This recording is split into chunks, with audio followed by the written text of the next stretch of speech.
8h06 em Campos. Estamos de volta com o Folha no Ar ao vivo aqui pela Folha FM. Ao vivo também no Face, YouTube, Instagram.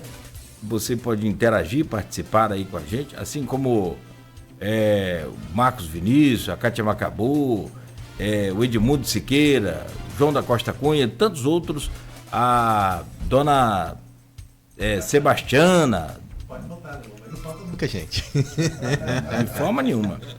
E outros, a Wanda Terezinha, Elias da Rocha Gonçalves, enfim, todos sintam aí abraçados e a nossa gratidão pela sempre interatividade aqui com o programa, que volta ao vivo nesta manhã de sexta-feira, dia 28, no oferecimento de Proteus, Unimed Campos, Laboratório Plínio Bacelar e Vacina Plínio Bacelar. Campos que tem tempo bom, com sol agora e previsão de tempo bom no decorrer do período, máxima de 28, agora faz 21 graus. No programa de hoje com o reitor do IFE, Jefferson Manhães, falando sobre a eleição no IFE, né, nos campi que ele participa, e também na eleição para prefeito e vereador de Campos. Eu chamo você, Luiz, para fazer a gentileza de abrir esse bloco aí, por favor. Reforçar aí o seu agradecimento às participações aqui no streaming, em comentários. O Edmundo Siqueira, colaborador da Folha, blogueiro do Folha 1, jornalista, servidor federal, Cátia Macabu, que tem uma história longa e de muitas realizações no IFE. Mas a gente vai virar a chave agora com a pergunta de Rodrigo, que eu vou passar a bola daqui a pouco, dessa transição de política do IFE para política partidária. Então, peço desculpas, mas essas perguntas que eles colocam aqui ficaram no bloco anterior. Como também peço desculpas às perguntas feitas no grupo desse programa e do blog Opiniões, ao Rieder, que é bancário, e ao Leonardo Ferraz, que é presidente da Unimed Campos, médico, que perguntam, já no tema desse segundo bloco, que é eleição político-partidária, eleição de 6 de outubro do ano que vem, daqui a pouco mais de 15 meses, eles perguntam a Jefferson sobre propostas. Rieder sobre habitação e Leonardo, da sua área, fala em saúde. E deixar claro que, por legislação eleitoral, legislação federal, e toda a rádio é uma concessão, diferente no jornal, todo canal de rádio e TV é uma concessão federal. Então você tem que ter muito mais cuidados do que você tem, por exemplo, no jornal, que qualquer um pode montar um jornal. Você não pode falar de maneira nenhuma, e é correto que assim seja, em proposta até as convenções. As convenções são em julho do ano que vem. A partir de julho do ano que vem, qualquer pessoa que tiver sua candidatura homologada pode falar em proposta. Até esse momento, não. É propaganda extemporânea e está correto que assim seja. Então, Rodrigo, por favor, abre o bloco. Só eu deixei uma pergunta no finalzinho do outro bloco, porque a Luz desenhou muito bem como é que está o cenário hoje de disputa, principalmente aqui, né, no Campo Centro, Campos Guarulhos, né, quem são os candidatos de apostas, mas a gente sabe que a sua possível candidatura à prefeitura de Campos, ou a sua participação no pleito de 2024, de uma certa forma pode refletir, sim, no pleito dentro do Instituto Federal Fluminense, ou seja, política externa vindo para a questão interna lá do campus. A gente tem hoje, por exemplo, uma pessoa que tem, como você citou, o Marcelo Félix hoje está no governo municipal, né? E tem contato com o IFE, assim como existem outras pessoas que também têm contato com o IFE. Como que você imagina que essa sua possível ascensão pode, de uma certa forma, interferir nessa disputa agora para os campos, na possibilidade de te enfraquecer como um possível candidato a 2024? Bom, é muito importante ressaltar. Eu fico muito feliz porque no contato com os estudantes, com os nossos colegas servidores, com os nossos colegas terceirizados, eu tenho absoluta certeza que nós estamos entregando um instituto muito mais harmonizado, um instituto que, de fato, discute ainda mais a educação, o seu papel na sociedade, a sua relação com as comunidades, conseguimos, então, fazer uma gestão de fato colegiada, que respeitou as nossas servidoras e servidores, os nossos gestores. Para quem viu a disputa eleitoral de 2011 para reitor nesse instituto, com Polícia Federal dentro do ginásio do nosso instituto, e vai ver os processos eleitorais agora, eu minimamente me sinto feliz com o papel histórico cumprido de ter colocado, ou pelo menos ajudado a nossa comunidade a se respeitar ainda mais, respeitar os processos eleitorais. Então, eu tô muito tranquilo do papel que eu desenvolvi junto com meus colegas gestores e com os servidores dessa casa e também com os nossos estudantes. Eu queria também ressaltar que o professor Marcelo Feres é uma pessoa muito querida, secretário de Educação desse município, e que ele, o professor Carlos Arthur, foi diretor na época que ele foi secretário. Inclusive, Marcelo ligou para mim, há muitos anos atrás, para que pudesse indicar alguém. E, à época, eu sugeri o nome do professor Carlos Arthur, e que depois o professor Carlos Arthur foi exercer algumas funções lá, e o professor Marcelo Feres também teve uma ascensão, uma pessoa que eu tenho um respeito enorme. Portanto, são pessoas e são amigos.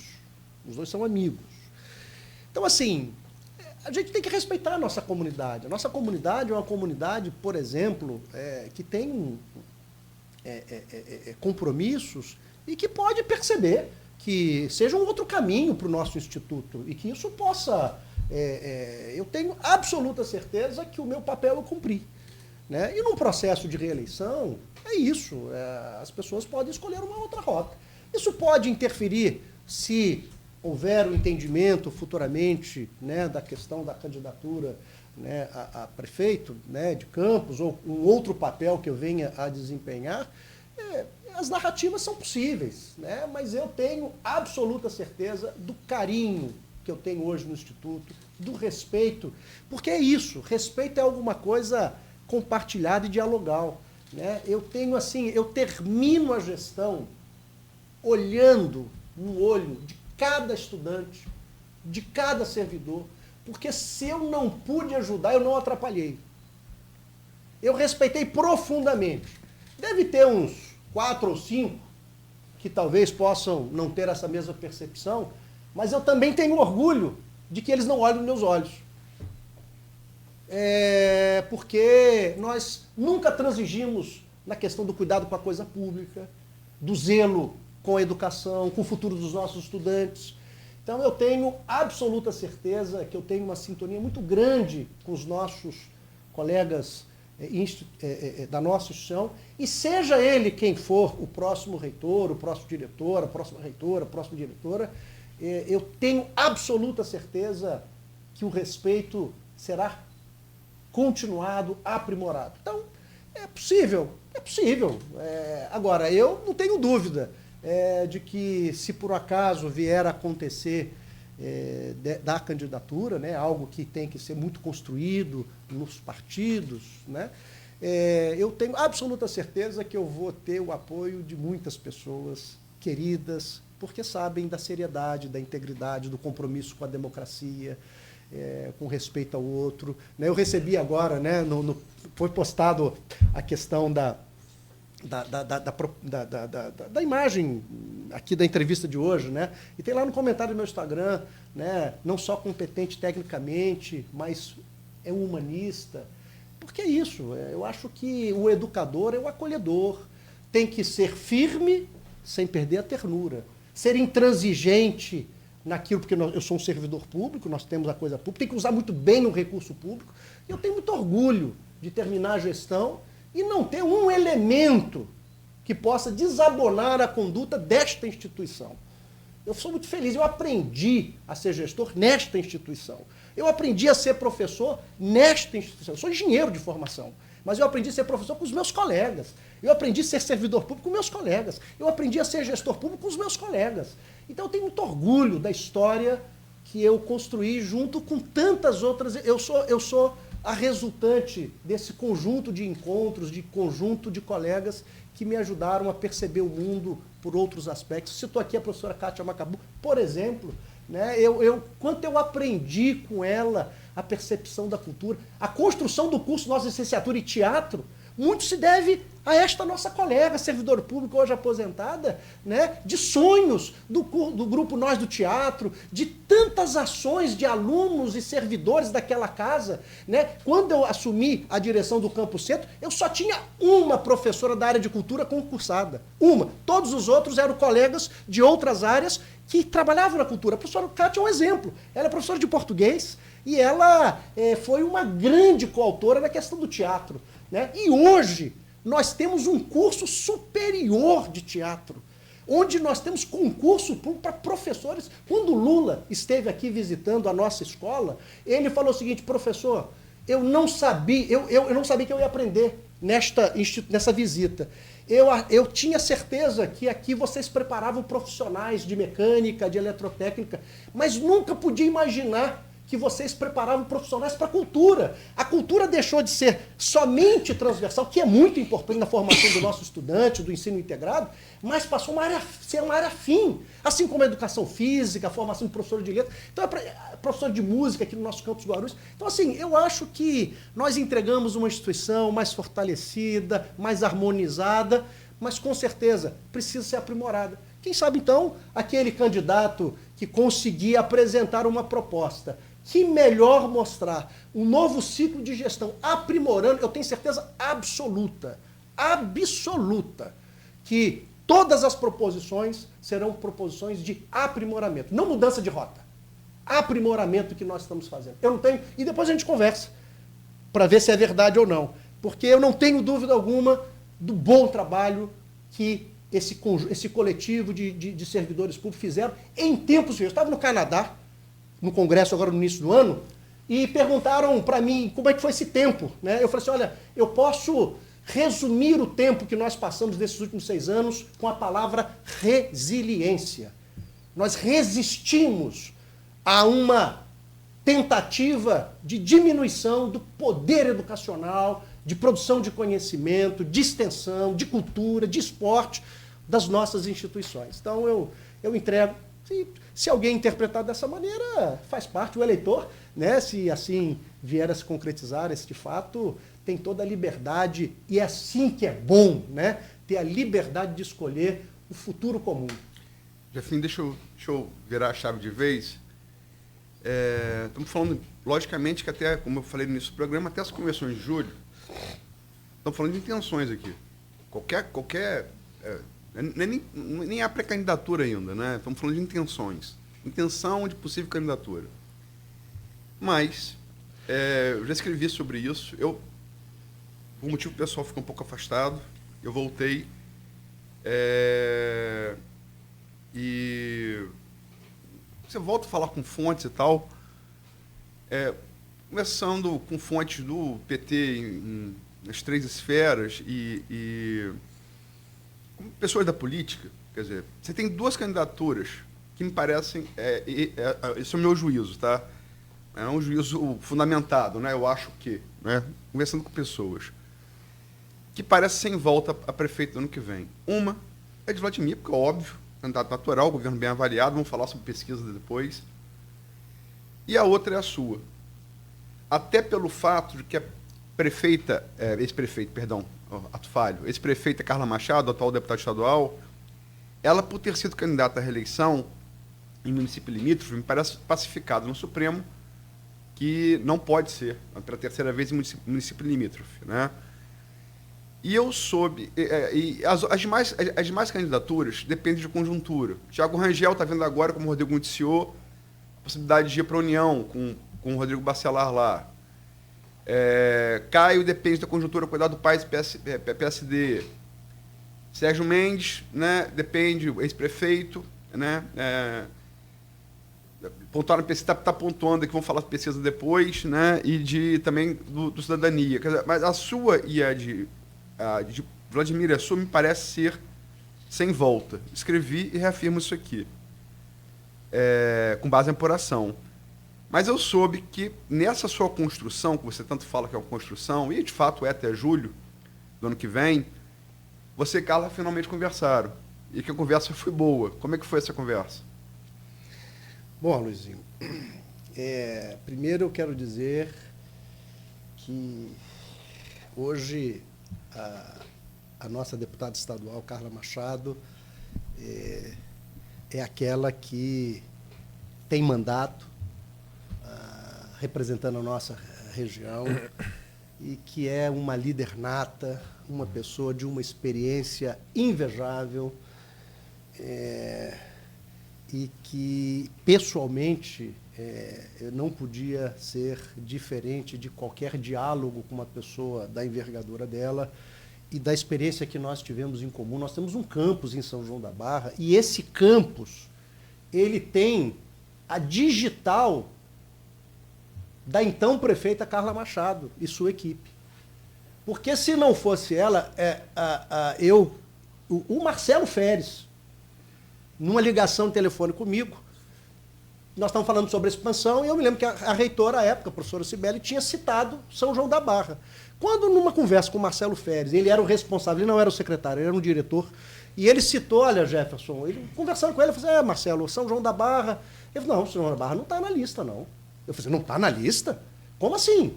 Não está. Então nós fomos a São João da Barra, conseguimos falar com o secretário, que chamava-se à época o professor, né? E ele imediatamente levou isso a Carla. Carla imediatamente procurou o Chico D'Angelo.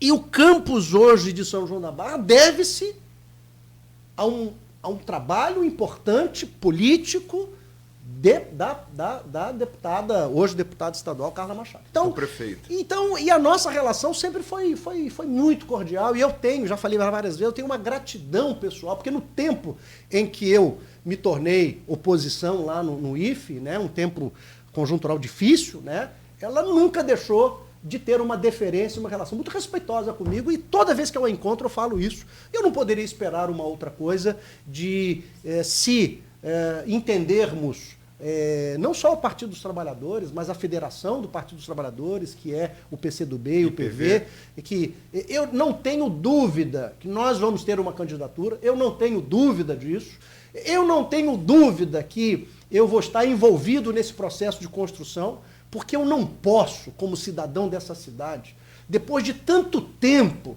das experiências que eu tive, 24 anos como gestor, 30 anos como servidor público, hoje eu sou representante do CONIF, da Rede Federal, representante da internacionalização, vou a várias partes do mundo apresentar, dialogar com a Rede Federal, sou hoje coordenador da Unesco na área de educação profissional tecnológica do CONIF, né? Hoje eu sou membro da direção da Federação Mundial dos Colleges e os Politécnicos, então assim, eu não posso, depois de tantas experiências, de tantas oportunidades, de tantos aprendizados, fui diretor-geral, fui vice-diretor, fui pró-reitor, fui coordenador, fui reitor, estou sendo reitor. Então, isso não pode ficar só na minha memória. Isso foi investimento público. Isso tem que estar a serviço da comunidade. Agora, como isso vai se dar? É uma construção, é um papel importante, mas eu estarei, eu fiz seminário, eu me formei e fui para o seminário, passei 2 anos. 91 e 92, seminarista católico. Quando eu terminei, eu voltei, eu entendi que não era a minha forma de expressar os meus compromissos de vida, religiosos, etc. Em 93, fevereiro de 93, eu me filiei ao Partido dos Trabalhadores. Eu sou há 30 anos filiado ao Partido dos Trabalhadores. Mas, em 2004, quando eu assumi a direção de extensão, a convite do professor Luiz Augusto, né, que é nosso ex-reitor, eu deixei o cotidiano partidário. Então eu não tenho esse cotidiano e vou retomar por uma questão de cidadania, de responsabilidade com o futuro comum desta cidade e desse país. E digo mais, depois que o presidente Lula teve no Supremo Tribunal Federal, né, a possibilidade de se candidatar, aquilo renovou a esperança, não só em mim, em muitas pessoas, e depois da eleição nós vimos, eu tenho que ter um compromisso da construção da democracia, eu tenho que ter um compromisso de reunir esse Brasil, de reunificar esse Brasil, e faço isso a partir do território, a partir de onde eu estou, porque o que existe é a cidade, né? O Estado é uma concepção, né? O país é uma concepção, o que existe é o município. Então, a partir do município, nós podemos fazer muitas coisas. Então, nesta perspectiva de ajudar o Brasil a ter áreas de renovação, de trazer toda esses aprendizados que eu tive ao longo da vida, ajudar a articular um processo de repensar o futuro dessa cidade, o futuro desse estado, o futuro desse país, o futuro da humanidade. Então, assim, eu não tenho dúvida, depois desse percurso que eu fiz no mundo inteiro, eu tenho a certeza que não só o meu território é o meu espaço, mas ele tem que estar interconectado com o mundo. Por exemplo, na Covid-19, se não fosse um esforço mundial para a construção da vacina, não acontecia. Para os efeitos climáticos, se não for um esforço mundial, a gente não faz. Então, eu tenho compromisso também com a humanidade, que é o meu papel histórico. Se você me permite, assim, eu tenho algumas perguntas para fazer. Então, eu sei que o assunto é muito amplo e você vem de uma experiência muito larga, mas conversa com Carla. Como é que foi a conversa com Carla? Foi muito boa. Foi muito boa. E tenho certeza que o que nós decidimos enquanto coletivo do Partido dos Trabalhadores, da federação do qual nós fazemos parte, nós vamos estar ladeados, vamos estar juntos nessa construção. Eu não tenho dúvida alguma sobre esse fato. Seja qual decisão que o partido tomar, nós vamos estar do mesmo lado, porque é assim que nos reconhecemos. Vamos lá, assim que eu comecei a fazer essas matérias, vendo como é que está o cenário, e anunciei que, no meu entender, projetava sua candidatura pelo pela questão de Carla ter sido 2 vezes prefeita, né? Que a sua era sem volta, o prefeito Vladimir se manifestou. Depois, houve uma crítica de Gilberto ao transporte, questão do transporte público, nesse mesmo programa. O prefeito Vladimir se manifestou, houve alguma interpretação, não foi muito bem recebida pelo PT, com o qual você faz parte. E depois, de lá para cá, entrevistou várias pessoas. O próprio Vladimir depois falou, não, mas eu elogiei Jefferson e tal. E Mauro Silva... Mais recente, né? Mais recente. Depois desse pequeno arranhão ali que houve, Mauro Silva, Thiago Ferrugem, Ângelo Rafael, todos eles elogiam muito o seu perfil. Acho que você vai contribuir muito para o debate. Houve uma mudança de postura, né? Claramente houve uma mudança de postura. Você viu, logicamente, a declaração do prefeito Vladimir. Como é que você encarou e como é que você encara... Em que pé você pretende pautar, caso você seja candidato, homologado em convenção, como você pretende, da sua parte, pautar esse debate? Aloysinho, eu acredito que aquela fala do prefeito está muito mais, talvez, numa possibilidade de usar algumas palavras equivocadas. Toda vez que a gente fala de maneira espontânea, a gente às vezes não usa as melhores palavras, né? Eu não posso imaginar algo diferente, porque a minha relação, seja com o prefeito, com o Mauro e com todas as pessoas que eu lido, sempre é muito respeitosa, muito ética. O Instituto é parceiro da Prefeitura em várias ações, inclusive na segunda-feira nós vamos estar juntos fazendo um anúncio da Feira de Oportunidades. Eu acho que as pessoas públicas podem até ser, em determinados momentos, adversários, mas não são inimigas. Nós tivemos um desaprendizado agora, nesses últimos 4 anos. Foi um desaprendizado. E que se repete agora, como eu falei, com palavras de baixo calão. Não é assim que a gente faz a vida pública. Eu não posso imaginar, né, que uma pessoa que sempre tem o respeito, a ética, o princípio com a coisa pública como elemento basilar na sua condução, pode ser interpretado de outra maneira. E é o entendimento que eu tenho também do prefeito Mauro Silva. Eu quero sempre olhar as pessoas pelo lado, pessoalmente, pelo lado positivo. O que pode-se haver é compreensão da realidade de maneira diversa. Eleger problemas e prioridade de maneira diversa. Isso é o papel do debate público. E, portanto, quanto mais pessoas puderem estar nesse debate público, é melhor.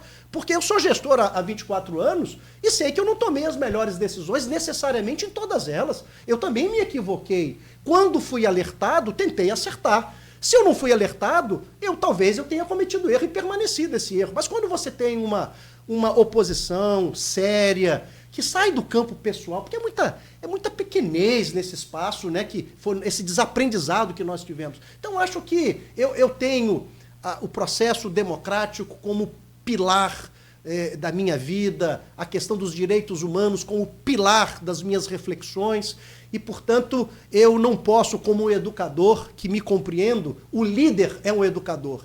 Nós temos que mostrar para a juventude, para as crianças, que é possível gerir a coisa pública com dignidade, com integridade, com compromisso social, pensando no futuro. Né? Eu sempre falo, Aloysinho, nós não temos apenas que cuidar das pessoas. Isso é muito importante. Mas nós temos que cuidar do futuro das pessoas. É isso que nós vamos discutir, e o Partido dos Trabalhadores, a Federação e todos aqueles que estiverem, eu vou estar neste processo de discussão de futuro. Qual o meu papel? Nós vamos pensar juntos. Isso não depende só de mim, né? Isso depende de um conjunto de fatores. Eu quero estar nesse debate, porque seria muito egoísmo, muito individualismo se eu fosse apenas deixar na memória essas experiências e me contentar no conforto. Eu sou um servidor público, hoje eu sou professor titular da instituição, eu sou reitor da instituição, tenho uma inserção internacional com possibilidade de convite de poder fazer meu pós-doutorado em vários lugares, mas isso seria um conforto individual. Mas eu recebi muito investimento público, muito aprendizado público, isso tem que estar a serviço. Mas não precisa necessariamente exercendo um cargo, mas como cidadão comprometido e compromissado. Eu acho que esse é meu papel e eu vou estar discutindo esse assunto e o futuro aqui com muito respeito às pessoas, porque é assim que a gente tem que fazer. Eu quero, como cristão, quero como um ser político, um agente político público, dizer que a gente pode iluminar esse espaço público com pessoas sérias e estimular que venham conosco as pessoas de boa vontade, pessoas sérias, pessoas íntegras, pessoas que têm compromisso de fato com o futuro dessa cidade, com o futuro desse país. Eu quero estar ladeado por essas pessoas. Vamos falar um pouco, você falou do trabalho do William, que a gente fez juntos nessa última eleição. De fato, eu faço trabalho que precisa de muito tempo. Comecei, acho que lá em 89, eleição presidencial. E mais burro que você seja, você adquire algum know-how fazendo isso, né? E com a ajuda de pessoas como o William, como o Murilo Jackson, o próprio Cristiano, que sempre faz essas projeções, você conversa com gente que tem mais número que você para te ajudar a interpretar. Mas o fato é que, de lá para cá, de 2016 pelo menos, todas as projeções de análise elas têm se cumprido, né? Pesquisa não é infalível, pesquisa não é bola de cristal, mas pesquisa ela dá a tendência, né? Então, é muito cedo para falar em eleição, são 15 meses, né? Mas nós temos alguns números, já pesquisas, institutos conceituados que foram a campo aqui em Campos e reproduziram alguns desses números. Até para não errar em pesquisa, eu só costumo analisar pesquisa que eu tenho acesso à íntegra. Uma fatia, você pode tirar uma fatia que deu um resultado contrário ao resultado geral. Né? Então, eu tenho que analisar a íntegra da pesquisa. Houve mudança no geral, aí eu vou na fatia onde deu essa mudança, para tentar entender. Nós temos a pesquisa, vou citar, que eu li na íntegra. Primeiro, a GPP de março, que deu, em março, né, intenção de voto, né, estimulada, com disco. Vladimir, 50,4%, Caio Viana, 18,1%, Marquinhos Bacelar, 5,8%, Thiago Rangel, 2,9%, e aí a questão de como apresenta. Foi apresentado o candidato do PT, assim foi apresentado, 2,6%, CVC Direita Campos, 2,3%, nulo nenhum, 9,7%, não sabe, 8,2%. Essa foi a GPP de março. Tem uma GPP de julho, que eu fiquei sabendo, o Terceira Via noticiou, vou dar o crédito, o J3 noticiou, uma co-irmã, vou dar o crédito, ser ético aqui, respeito. Mas só deu uma fatia que é aprovação do governo, 60,3,4, 60 pontos, 60% aprovação do governo. E não deu o resto, a pesquisa inteira. Eu tinha isso antes do nosso co-irmão noticiar, mas como não tinha inteira, optei por não noticiar. Eu sabia da informação. E tive acesso também a uma Iguape feita pelo grupo dos Bacelar, agora também em julho, essa GPP que foi noticiada, a aprovação de governo só foi de julho também. E seria bom ver ela inteira, até porque comparar com a de março, Sim. que é a mesma metodologia. Mas, enfim, a Iguape foram feitos alguns cenários de disco induzida. Um desses cenários é o único que eu tive acesso. Vou citar aqui, foi o único que eu tive acesso. Vladimir, 55% de intenção de voto. Caio, 8%. Marquinhos Bacelar, 3%. Thiago Rangel, 2,8%. Jefferson do IFE. O nome de Jefferson foi apresentado como Jefferson do IFE, né? 1,3%. Sérgio Mendes, 0,5%. Carla Machado, nesse disco aparecem Jefferson e Carla Machado, os dois são do PT, né? 4%, CVC 2%, indecisos 25%. São os números que a gente tem. Isso só para entender. Carla está com 4%. E Jefferson? 1,3%. Entendi. É logicamente que assim, você apresenta dois possíveis candidatos do mesmo partido. Quer dizer, no meu entender, não seria a melhor maneira de fazer, mas é assim que foi feita e é assim que eu estou transmitindo. Uhum. Né? No entanto, sabendo que eu ia fazer essa entrevista, um passarinho me soprou, que teve acesso à pesquisa mais do que eu tive. Olha, mas avisa o professor Jefferson que é na área da Pelinca, então tem um recorte específico, não é nem da 98, do entorno da Pelinca, ele sobe a 5 pontos. Né? O passarinho me soprou isso. Como é que você encara esses números? Bom, Luizinho, primeiro nós temos que, de novo, fortalecer as pesquisas, o entendimento, imaginando a seriedade dos institutos, né? Também, infelizmente, nós temos institutos Sim. que não têm compromisso tão grande, né? Mas eu quero aqui dizer que as pesquisas a gente tem que tentar ver qual a informação que ela pode nos trazer neste tempo do processo histórico que estamos vivendo. Não há dúvida, eu estou falando isso da entrevista que o William deu aqui, do Lindbergh trazendo aqui. Hoje, esse dado mostra a avaliação do governo, uma boa avaliação da população. E isso se deve a alguns fatores. Um deles é que nós temos hoje um conjunto de ações da administração pública que saltam aos olhos na referência com a última administração pública. E na percepção das pessoas, da vida das pessoas, elas percebem isso, está tendo essa ação. Agora, se alguém faz uma reflexão desta ação, e aí eu estou dizendo, então ela se potencializa. Nós estamos há quanto tempo sem ver ações públicas acontecendo na nossa cidade? Desde a segunda metade do governo Rosinha. Coincidentemente, no período, a segunda metade do segundo governo da prefeita Rosinha, os valores dos royalties caíram absurdamente. E artificialmente eles foram minimizados por 3 empréstimos. Na verdade foram 4 empréstimos, porque um foi para cobrir o anterior do Banco do Brasil. Foram 3 na Caixa Econômica, um para cobrir o do Banco do Brasil. Inclusive esse do Banco do Brasil foi vantajoso fazer esse movimento, mas 3 empréstimos que amenizou o segundo. E o governo do ex-prefeito Rafael passou, só para vocês terem uma ideia, e vocês têm naturalmente, em 2020 nós tivemos uma arrecadação de 280 milhões de royalties e participações especiais. Já em 2021 foi para 480. Já em 2022 foi para quase 800 milhões. E a previsão de 2023 é 1 bilhão. Então, se você olha investimento, se você olha receita e olha despesa, até o último 2020, a despesa do município era maior do que a receita. Então, a gente só... Eu aprendi, sabe o quê? Qual é a melhor empresa do mundo? É uma empresa de petróleo bem organizada.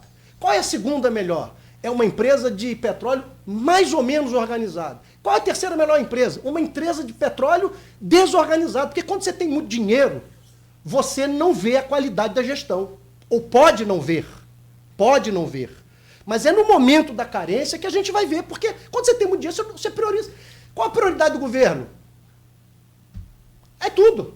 Quando tudo é prioridade, você não tem prioridade, porque você tem dinheiro. Então, vem aqui, então eu vou fazer isso, vou fazer aquilo, vou fazer... Então, esta magnitude de valores é que no primeiro a gestão da prefeita Rosinha foi muito bom, do prefeito Arnaldo também, a quem... e aqui com o maior respeito, eu estou falando a todos eles, né, também foi muito bom. Porque quando você tem muito dinheiro, você não precisa fazer opção, você não tem prioridade. A prioridade é tudo, porque eu tenho dinheiro para fazer tudo. Então, assim, é difícil a gente avaliar. E aí, então, assim, para ser honesto, eu não posso avaliar, por exemplo, o governo Rafael com o governo Vladimir. Para ser honesto. Mas eu posso, de maneira honesta, o do Rafael com o segundo da prefeita Rosinha. Porque na segunda metade do segundo mandato da prefeita Rosinha, de fato, ela tem um cenário econômico muito diverso do que é hoje. Hoje nós estamos recebendo... Os valores que nós estamos recebendo aqui, se você atualizar os maiores valores que nós recebemos na história desse município, nós estamos muito próximos. Então, assim, provavelmente foi na época do Alexandre Morcado que nós recebemos um valor que hoje, corrigido, dá 1 bilhão e 300. Nós estamos recebendo 1 bilhão e 50, 1 bilhão e 100, a previsão para o ano que vem, por exemplo. Então, assim, eu quero só dizer aqui, e de maneira muito respeitosa, porque quando a gente vê um volume de recursos e um volume de ações, o que a gente pode dizer é se as prioridades que estão sendo colocadas, a forma como está fazendo, se isso está da melhor maneira para fazer um futuro diferente. Então, eu acho que a gente tem que pensar nessa forma. Mas para a população, para as pessoas, eu estou vendo. Estão asfaltando as ruas. Eu estou vendo. Está mexendo numa praça. E isso, coisas... Não minimize nada que eu estou citando aqui, mas tem tantas outras coisas que poderiam citar, né? E falo muito respeitosamente o professor Marcelo Férez, o professor Almir, o professor Vane, com uma série de coisas. Mas existem coisas que não foram tocadas. E eu quero dizer uma aqui. Nós temos hoje um núcleo de pesquisa de inovação urbana no Instituto Federal Fluminense de Arquitetura, que tem um estudo que nós temos um déficit habitacional de 15 mil casas populares. E eu não vi ser tocado esse assunto. Vai começar a ser tocado agora por causa do governo Lula, que vai retomar Minha Casa e Minha Vida. Então, eu quero dizer que questões estruturais nós podemos mexer. E eu não vi nenhuma, nem reforma, de maneira assim, ostensiva. Então, nós temos uma questão aqui. Eu vou citar uma outra, que seria muito importante. Eu não sei se você sabe, Luizinho, a arrecadação de ISS, que é o Imposto sobre Serviço, é aquele que mais ou menos pode ser um indicador do volume financeiro das empresas, da economia do município. Macaé recolhe quase 6 vezes mais ISS do que Campos. 6 vezes mais, quase 6 vezes mais. Rio das Ostras, que tem 1/3 da população de Campos, este ano está recebendo mais. Até ano passado é quase a mesma coisa. Se você pega São João da Barra, com 36 mil habitantes, Campos está com 500.000, 483 mil. São João da Barra, se não ultrapassou, vai ultrapassar Campos. Eu estou falando... então, a prioridade é trabalho e renda. 18% da população de Campos, de acordo com o IBGE, tem a questão... está empregado. Se você pega um aluno do IFE hoje que se forma em engenharia, que se forma num técnico, sabe o que ele faz para ele ter um bom emprego? Ele pega o ônibus e vai para Macaé. Ele pega o ônibus e vai para o Porto. Ou então vai para o Rio de Janeiro, São Paulo. São poucas as oportunidades. Então, nós temos que defender um projeto de retomada da industrialização desse município, investir muito na agricultura. Eu não sei se você sabe, Luizinho. Agora, dados recentes no PERG, que é o órgão, que é o núcleo de pesquisa do Alcimar, do Zé Alves, né? Aqui da UENF. Campos tem o dobro da área agricultável que São Francisco. Mas ele tem a produção econômica da agricultura igual a de São Francisco. Tem o dobro. Campos tem 60% da área agricultável da região.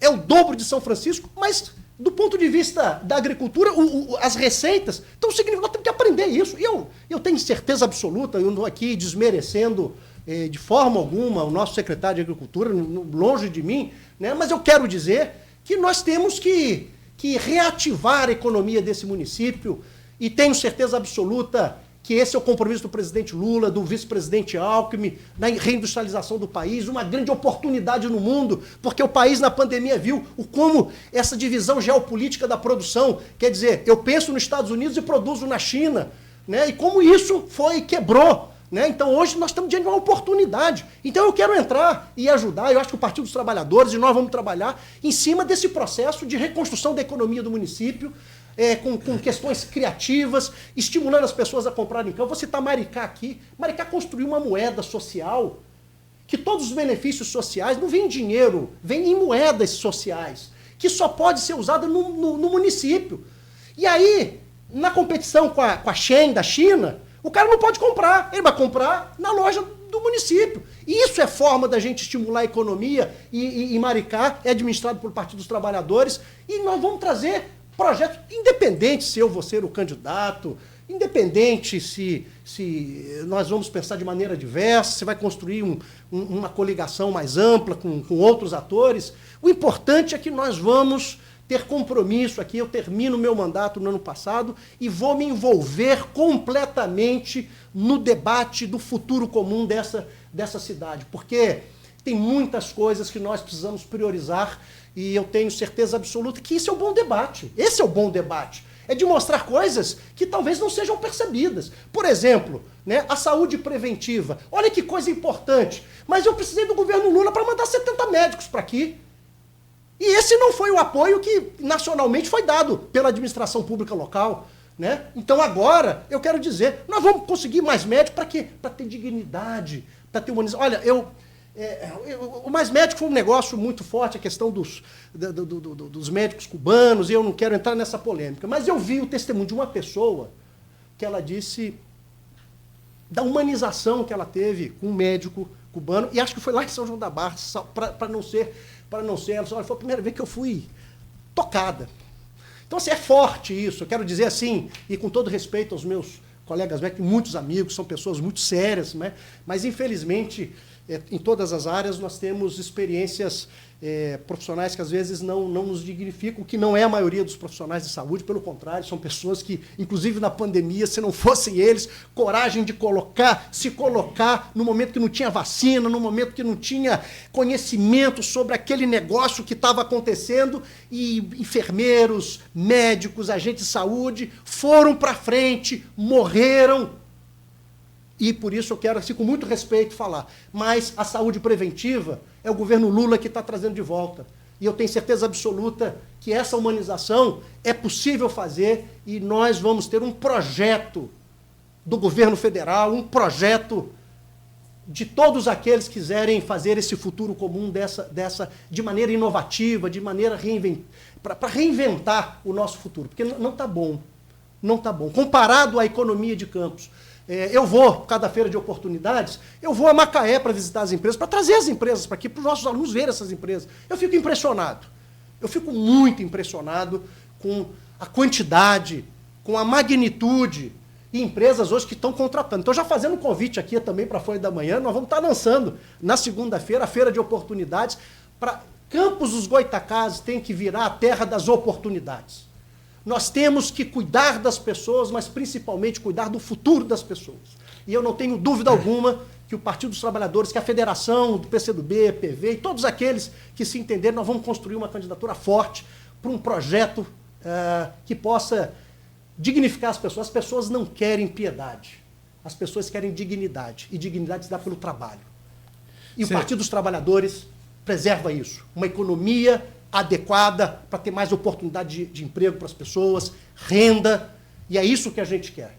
Você citou a questão do médico, né? E não tem como lembrar do saudoso Macou, que foi aí em 2012 o melhor desempenho do PT, né? E apesar daquele desempenho dele, a Rosinha acabou naquele momento, acho que vencendo no primeiro turno, com 167 mil votos. E como é fazer esse desempenho? Foi em 2012. Né? 2012. Porque se a gente for olhar como foi o último pleito, no segundo turno, né, a gente teve 109 mil abstenções e 14 mil votos nulos, né? E a gente teve a vitória do Vladimir com 121 mil votos. Então você tem um percentual de abstenção e nulos muito grande, ou seja, superior ao que elegeu o prefeito. Como fazer, de fato, para penetrar nesse grupo e fazer com que essas pessoas... Porque a gente teve uma eleição muito polarizada no segundo turno do ano passado, que foi entre a família Garotinho e a família Viana.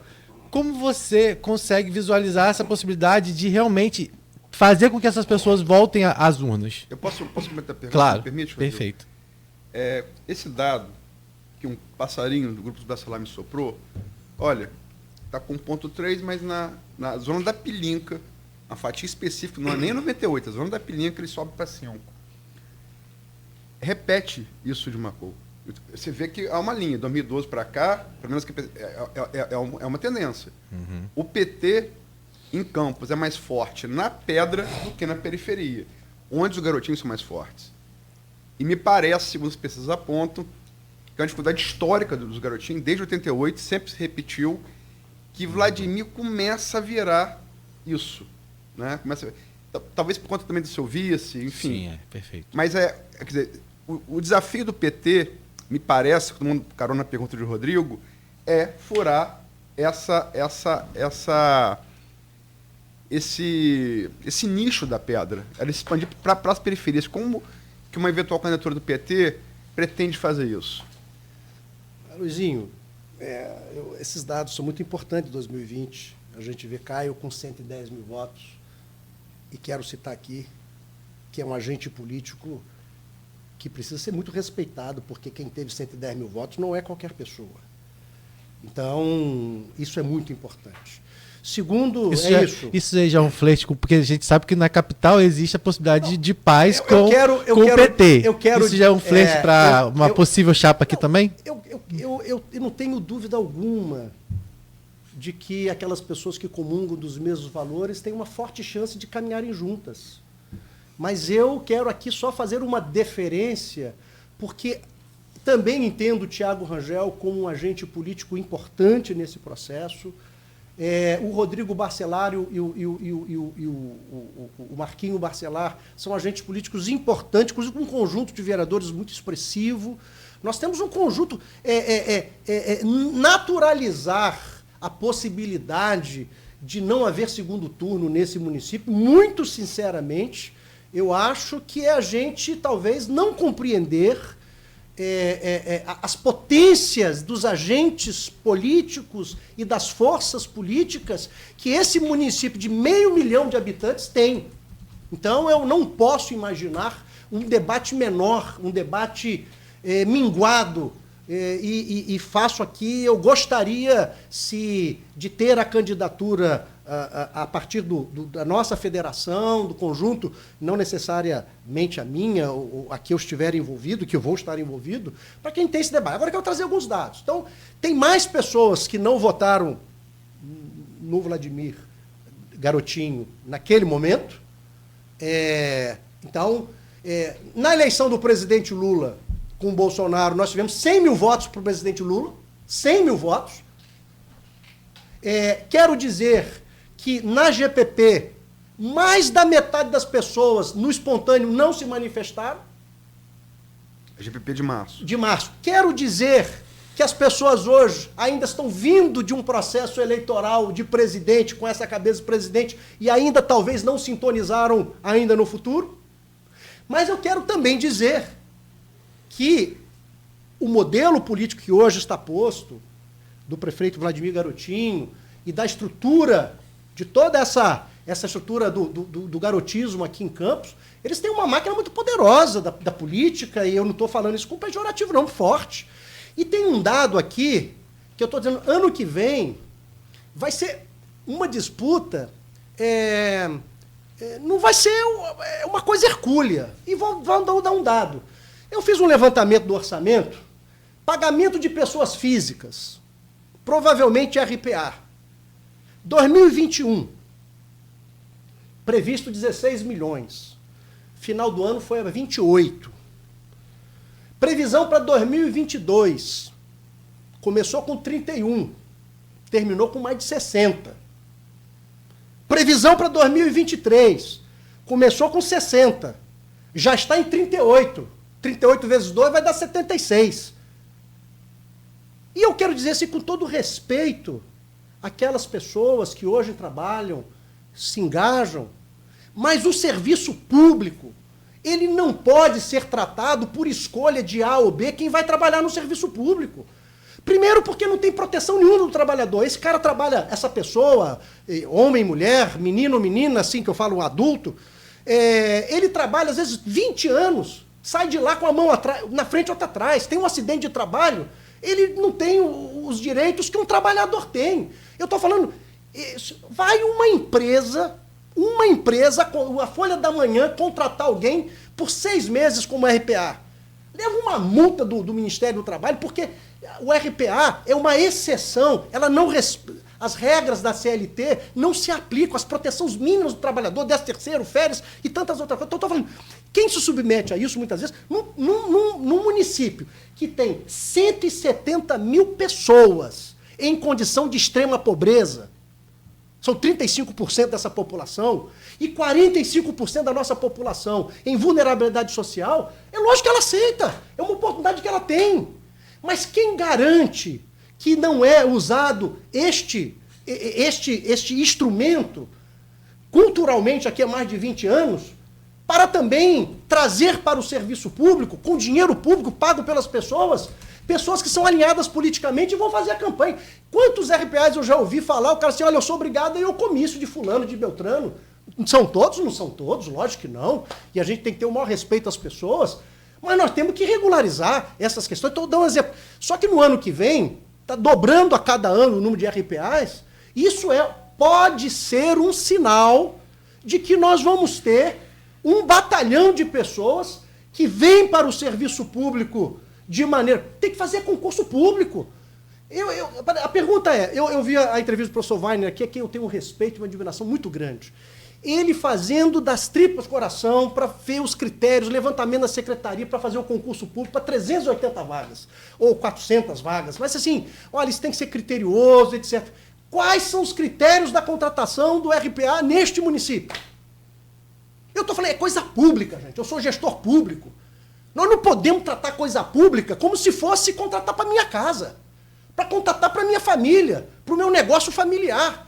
Nós estamos falando de dinheiro público, de gestão pública. Então, eu vejo isso como uma preocupação como cidadão. Porque se está dobrando a cada ano, eu estou falando do ponto de vista orçamentário, e não significa que todo aquele pagamento de pessoa física ali significa que é o RPA. Acredito eu que sim, mas eu também não posso, né? Agora, é preocupante. Eu estou dobrando, saí de 16, fui para 28, saí de 28, 31, fui para 60, já estou em 60, já gastei 38 milhões. Então, tudo indica no mínimo, se ninguém mais for contratado até o final do ano, isso vai para 76. E o ano que vem vai ser quanto? Vou dar um exemplo. Na discussão do orçamento público, o governo está pedindo 40% de flexibilidade. 40% do orçamento público é tudo que esse município recolhe em impostos e recebe do governo federal, tirando os royalties. É tudo. Eu quero uma flexibilidade de 40%. Bom, isso indica o quê? Provavelmente eu estou com dificuldade de planejamento, como é que eu vou usar esse dinheiro. Além do que, aquilo que for arrecadado a mais, eu também vou ter a liberdade de fazer. Não é um cheque em branco, não. É um talão em branco que está se dando. Se isso vier, mas eu tenho certeza absoluta que essa discussão pública, com audiências públicas, e tenho certeza que a administração pública também vai compreender isso, que para o bem da otimização da coisa pública, do dinheiro público, tem um limite. 20% é algo razoável, 5% eu acho que aí é uma briga política. Aí eu acho que porque pode, com essa quantidade de recursos, eu sou da engenharia, né? A gente não usa sempre o tão largo assim a tolerância para o erro, né? Mas 40%? Isso eu estou falando, eu acho que nenhuma administração pública teve a liberdade histórica, mesmo nos tempos. Eu estou falando, nós estamos num tempo de muita arrecadação, muito similar ao anterior, dos que mais nós tivemos. Mas ter 40% para isso, e eu estou falando assim, eu estou só citando aqui como cidadão. Como pessoa preocupada e vir na audiência pública, essa fala. Então, eu tenho certeza absoluta que a Câmara dos Vereadores na verdade, os próprios vereadores da situação colocam já a possibilidade de 20%, coloca 40%, mas já o próprio Thiago Thiago não, Juninho Virgílio, que é vice-líder do governo, já falou isso na tribuna, que o 20% é o que razoável. é o razoável, que é o que deve ser discutido. Até porque é isso. Você pode É bom ter lembrar também, desculpa, que o prefeito Rosério teve o dobro disso. Né? É bom lembrar, passado recente. Não. Mas é dobro de 40%? Não, o dobro de 20, 40. Ela teve os 40. De quê? Não, De teve planejamento 40. orçamentário. Não, sim. O mas governo dela- A proposta de orçamento Vai dessa forma. Já foi com 40%. Remanejamento. Sim. Sim. Né? Então, eu estou dizendo assim, eu tenho certeza absoluta que isso foi talvez para iniciar um debate, de uma negociação. E aqui eu quero com todo... Só que assim, eu quero trazer as minhas preocupações A Luiz tem mais como uma gestor pergunta, né, público e Luiz? como cidadão. Porque são 9-1. Tem que fazer essa última pergunta. Tudo que se refere a executivo e legislativo, em Campos, são duas perguntas que eu vou fazer, na verdade. Vai estar definido pela pacificação. Bacelar, Garotinho, Bacelar. Que Lindbergh, quando aqui defendeu a possibilidade de você vir candidato a prefeito, chamou de, não de pacificação, mas de trégua. Então, eu queria saber, primeiro, a sua opinião sobre isso. E depois, eu tenho aqui sobre a sua possível candidatura, provável, no meu entender, candidatura a prefeito. Você teve duas visões aqui de dois jovens, um citado por você, que é o William Passo, entende muito, trabalhei com ele o ano todo, entende muito de número e a correlação de números para interpretar o processo eleitoral, e é uma pessoa progressista, né, uma pessoa de pensamento de esquerda, pessoal, mas que não deixa de interferir para a análise dele, e fez uma análise aqui nesse mesmo programa aqui, né, na semana retrasada, antes da retrasada, né? Um mês. Eu vou repetir, palavras do William. Entendo que o Vladimir está correto quando disse que a eventual candidatura de Jefferson pode ser queimar cartucho antes da hora. É muito mais fácil disputar contra o dono da máquina no segundo mandato do que numa tentativa de reeleição. É uma análise crítica. E uma segunda análise crítica feita, esse tocaio aqui, elogiosamente, o Rodrigo lembrou a possibilidade de ser bisado em Campos a dobradinha que se projeta para o Rio, entre PT e PSD. Há que se lembrar que Eduardo Paes apoiou Lula, né, no segundo turno presidencial. Pelo assessor de Caio, Frederico Monteiro. Ele foi blogueiro do Folha 1. Ele coloca aqui, análise dele. Para esse jogo ir ao segundo turno, talvez Jefferson tenha que sair do PT. Os números provam que o PT tem uma resistência forte em Campos. Jefferson deveria sair do PT, mantê-lo no bloco. E ir ao partido de centro-esquerda como PSB. Acho que o PT tem que focar mais na sua candidatura proporcional, onde traz um bom nome, que é o Gilberto Gomes. Queria que você falasse sobre pacificação e essas duas análises críticas, uma de William e outra de Frederico Monteiro. Olha, pelas declarações que eu vi o nosso presidente da Câmara de Vereadores dando essa semana e na semana anterior, salvo engano, com referência à administração pública municipal, a gente vê que esta é uma relação conjuntural. Por quanto tempo isso vai durar, a gente não sabe, até porque as dinâmicas das forças políticas e em perspectivas, inclusive, porque a gente... eu estou aprendendo, eu já participei de 5 eleições no Instituto Federal Fluminense, 4 delas como a primeira como vice e depois como majoritário. Tivemos êxito, naturalmente, em todas. Mas a gente sabe que uma eleição sempre tem uma certa articulação com a próxima. Então, essa visão mais ampla, que não é só do município, ela pode ser fundamental e para que isso aconteça. Então, eu não sei, de fato. Eu torço para que nós temos, e aí aproveitando a professora Guiomar, uma pluralidade do debate. Porque isso é bom para a democracia, porque são olhares diferentes. Então, quanto mais pessoas nós tivermos nesse processo, mais projetos de cidade, nós vamos permitir que as pessoas possam ter mais opções de escolha. Então, a primeira questão é essa. E essa conjuntura, e eu estou falando de forças políticas que tem aqui, quero falar força política do Vladimir Garotinho, quero falar da força política do Rodrigo Bacelar e do Marquinho Bacelar, e naturalmente com todos aqueles ali que compõem, do Caio Viana, e que também vai ter uma força política do Sérgio Mendes, que também vai ter uma força política da federação, onde o Partido dos Trabalhadores vai estar nela. Diante de um cenário desse, eu acho pouco provável não ter segundo turno. Acho pouco provável. Mas o improvável faz parte do planejamento. Então, eu tenho clareza. E outra coisa, quando o presidente Bolsonaro ganhou do Haddad, eu postei no meu Face a palavra coragem. Coragem. Mesmo diante dos números que eu passei para vocês, nós temos que ter ousadia, coragem, compromisso com o coletivo, sair de si mesmo e pensar no outro, nesses 170 mil que estão na extrema pobreza aqui em Campos, nesse número de jovens que não conseguem ter acesso a um emprego de qualidade nessa cidade, nesse conjunto de mães que não têm os seus filhos nas creches,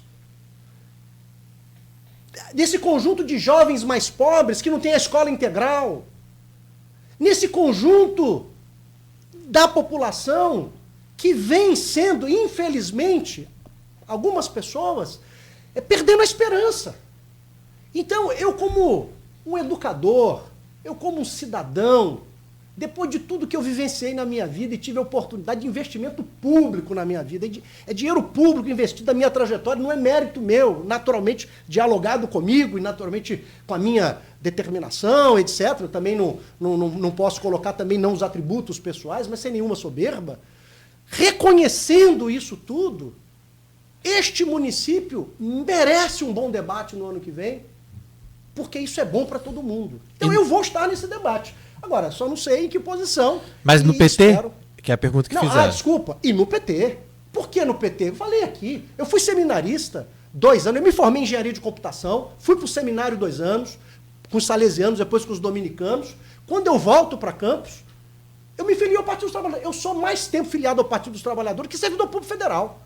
Eu me filiei em fevereiro de 1993 e passei no concurso, fiz o concurso em julho e fui assumir em novembro de 1993. Então, eu entendo, né, eu quero dizer aqui que as bases do Partido dos Trabalhadores, o compromisso com o trabalhador, eu fui salesiano, salesiano é o Dom Bosco. Dom Bosco foi um dos primeiros que fez contrato de trabalho, ele é o padroeiro da educação profissional. Eu tenho formação no Colégio Auxiliadora, né, que eu estudei meu ensino fundamental, depois eu fui para o IFE, né, eu tenho experiência salesiana de compromisso com os trabalhadores e com o ambiente econômico. E aí eu estou falando das empresas, para quem tinha um ambiente econômico próspero para os trabalhadores. Você me permite, Jefferson, porque são 9 e 8. As perguntas, as análises objetivas de William e de Frederico. Uma, o Rodrigo reforçou. Eu já ouvi isso de outros jornalistas. Inclusive desse mesmo passarinho que me soprou que você, na Pelica, tem 5. Sei. Que ele acha, a pessoa que tem muito política, que na visão dele, pelas votações, esse é número, Bolsonaro, 2018 e 2022, segundo turno, que você teria mais chance em um partido fora do PT do que no PT. Partido mais de centro-esquerda. Como o Alckmin fez, PSB, por exemplo. E de William, que é uma pessoa progressista, né? Os dois, aliás, Frederico e William, eu criei do IFE. Né? Você já citou o William aqui. Que é muito mais fácil, isso a história prova, não só no Brasil, como no mundo todo, né? Você enfrentar um candidato que ele vai lançar um sucessor do seu grupo do que pegar a reeleição dele. Isso é realmente histórico. Como é que você entende essas duas análises assim? Primeiro, se você acha que está certo, você poderia ter mais chance um partido de centro-esquerda, não no PT.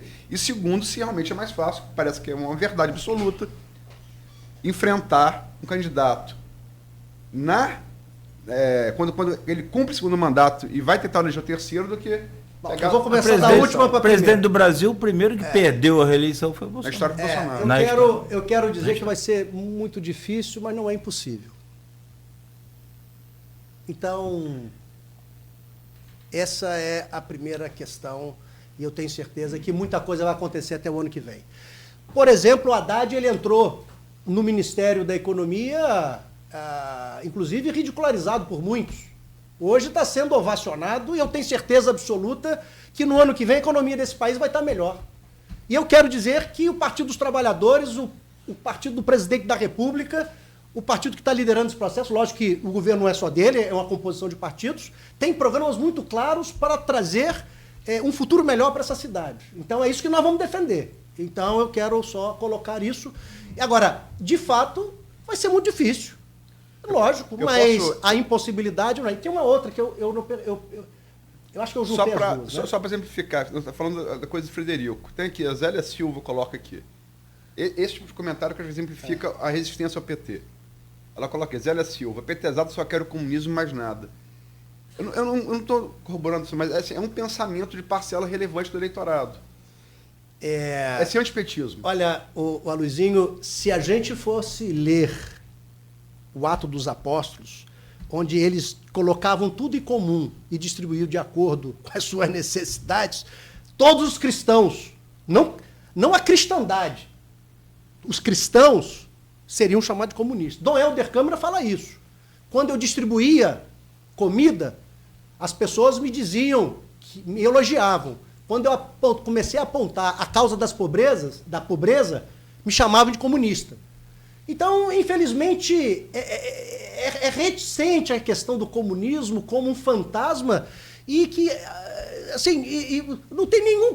Rapaz, o presidente Lula, até pela esquerda mais radical, entende ele como um centro-esquerda, é muito mais para o centro. Eu estou dizendo aqui muito sinceramente, só pegar qualquer um mais da extrema esquerda que não compreende o governo Lula como um governo de esquerda no sentido mais radical da palavra. Então, eu tenho certeza absoluta que nós vamos juntar as pessoas que têm boa vontade, são progressistas, querem inovação, querem pensar no futuro. Para fechar aqui, para a gente ir embora, que são 9h12, daqui a pouco o Cristiano liga aí. Você já declarou aí os seus amores ao PT há 30 anos, que você falou no início do programa agora. E o PT está com você? Porque a pergunta é, todo partido tem suas alas, mas o PT é um dos mais complicados. Existem alguns nomes que, inclusive em redes sociais, aí já começam a se lançar dentro do PT. Eliana Mal. Eliana Mal é um. E você... Eliana Mal, não sei se é primeiro que você ou não, nessa ordem aí de tempo de casa, mas se tempo de casa contar, é evidente. Mas você está confiante numa prévia boa? Vamos dizer, uma prévia. Construir juntos. Elinho, Odisseia, Zé Maria, Teseu, os nossos colegas do PCdoB e tantos outros que vão estar com a gente, do Partido Verde, que são da federação. Eu vou estar nessa contribuição, a Carla Machado, tantas pessoas que, no Estado, os deputados estaduais, os deputados federais, eu tenho certeza que todos eles estarão unidos na candidatura do Partido dos Trabalhadores, da federação onde o Partido dos Trabalhadores faz parte e do conjunto de partidos que nós vamos dialogar para esse projeto coletivo. Então, se sou eu, será uma outra pessoa, eu não sei. Eu sei que eu vou estar envolvido nessa discussão e o Partido dos Trabalhadores já definiu. Campos é uma cidade que é vista pela sua população, pelo seu papel estratégico, pela sua história, pela população que aqui está, pela qualidade. Nós somos talvez um dos poucos municípios que tem esse tecido de universidades, como nenhum outro tem, do interior, naturalmente, comparado às capitais. Então, assim, é um espaço extremamente importante de gente de história aqui, Benta Pereira e tantas pessoas importantes, né? Campos, eu aprendi com o Luizinho isso, foi a cidade, o município que mais recebeu pessoas escravizadas no planeta. Isso significa que nós temos um dever histórico de fazer, como nós fomos maculados aqui na nossa história do trabalho, da exploração do trabalho. Quem não lembra, né? Quando você passava na estrada, via aquelas pessoas, aqueles trabalhadores que chamavam, entre aspas aqui, chamavam-se de boia fria, né? Como isso foi marcado? Trabalho escravo nessa cidade, em usinas que a gente conhece, né? Então, assim, a história não é a história, é a história de muita resistência, de muito trabalho. E em nome dessa história, o Partido dos Trabalhadores tem um compromisso com o Campos, especialmente agora com o presidente Lula, presidente Já tem gente sugerindo aqui, muda de partido, faz coligação com o PT. É o que o Frederico colocou. Você colocou isso aí? Dá o TN pontos aqui no Instagram. Só lembrando que o Lindbergh falou aqui, né, que o PT nacional tem estratégia e Campos está nessa estratégia, inclusive outros municípios do estado do Rio de Janeiro estão nessa mira dessa questão, porque sabe que no Rio de Janeiro realmente há essa fragilidade. Ô, gente, eu preciso agradecer a vocês. O papo aqui é para uma semana de conversa, a gente vai fazendo isso, claro, que ao longo do tempo aí. Falta 15 meses ainda para a eleição, falta aí um ano para a convenção, né, aproximadamente, um ano. Julho. Julho é o finalzinho de julho, menos talvez de um ano, enfim. Como sempre diz aqui a Luísa, lembrando lá ao Marco Maciel, né? Tudo pode acontecer. Inclusive nada. Mas que vai acontecer, vai. Vai. Ou não vai. Eu quero também citar... Te agradecer, meu Isso aqui é terra de Nilo Peçanha, né? De abolicionistas. Então, assim, nós não podemos esquecer, porque a gente fala da escravidão, mas da resistência. Das pessoas que lutaram por uma vida melhor para todos. Né? Boa lembrança. Eu estou aqui. É o primeiro presidente, primeiro e único presidente negro do Brasil. Exatamente. Funda a Escola de Presidentes Artífices hoje. Exatamente. Perfeito. Exatamente. Jefferson Manhães, reitor do IFE, muito obrigado e aqui, como anunciado mais cedo, nessa entrevista, também prefeitável do PT de Campos a 2024. Não deu tempo de falar de vereador, não vai dar, mas te agradeço por hoje e sempre de portas abertas aqui para esse bom debate. É isso, e queremos também isso, vários agentes da cidade, líderes, para vir compor esse projeto coletivo, como vereador, né, como aquele que vai participar do projeto para pensar a cidade. Eu estou muito esperançoso, entusiasmado que nós vamos ter uma candidatura forte, um projeto forte para o futuro de todas as pessoas desse município. Cuidar das pessoas, mas principalmente cuidar do futuro das pessoas. Meu caro Aloysio, também te agradecer por hoje. E aí você confirma amanhã o Jornal Folha da Manhã impresso nas bancas, bem cedo, e também nas casas dos assinantes. Essa entrevista também já preparada para amanhã no jornal. É impossível, toda, literalmente, né? dar toda a entrevista, porque 2 horas de conversa dariam 6 páginas de standard. Então, os pontos principais dessa conversa vão estar amanhã, né? Como é hábito nosso, que toda sexta-feira, né, a gente reproduz parte delas na edição impressa, no Folha 1, na Plena TV, né, em várias reprises durante o final de semana. Perdão? No podcast também. No podcast também, obrigado, Rodrigo. Vou pedir desculpas aqui, está me perguntando que o Zé Luiz Viana, figura querida de tanto tempo, tanto me ensinou sobre essa questão da formação do tecido social de Campos, como sociólogo, né? Admiro desde garoto, mas infelizmente Zé não deu tempo de fazer a pergunta, e o Gilberto Gomes também fala.